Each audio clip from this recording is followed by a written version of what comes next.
конечно, один из оппонентов пытался главного конкурента своего поставить в тупик, да. Но это не получилось. Надо понимать, что Бадр Гумба очень образованный человек, очень подготовленный человек, очень воспитанный. Он показал высочайшую политическую культуру, и он спокойно отвечал на все вопросы, даже острые вопросы, которые можно было обойти. Он не обошел ничего. Он великолепно выглядел. Я получил огромное удовольствие. Ну, а и остальные были, конечно, тоже на каком-то уровне, но Бадр, конечно, среди них выделялся и очень сильно.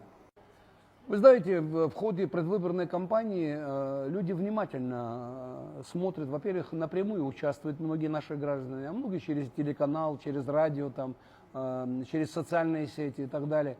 Конечно, появляется определенная симпатия к тому или иному человеку, к его высказываниям, к его поведению, к его культуре. Люди начинают присматриваться.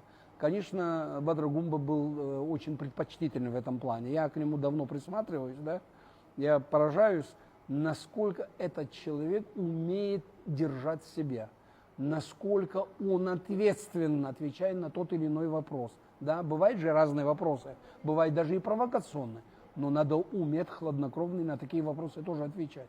Я думаю, что он за вот этот период предвыборной кампании, он еще в разы вырос, и меня это очень радует.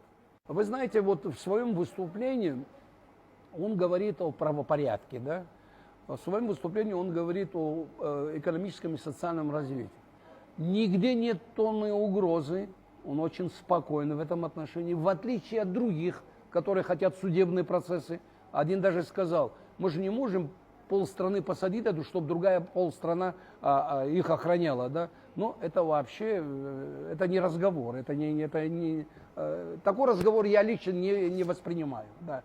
Он достаточно деликатно, достаточно тонко, еще раз я хочу подчеркнуть, показывает свою политическую культуру.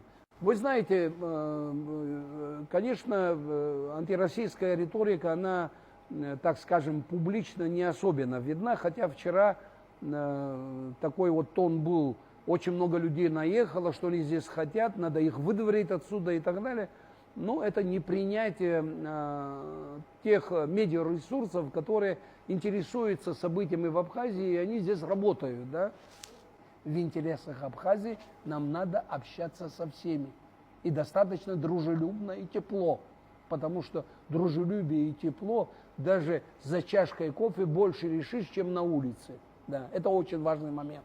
Я думаю, что в этом плане Бадр достаточно подготовленный человек. Ту школу, которую он прошел, дает ему возможность в этом плане, ну, так скажем, уверенно себе чувствовать.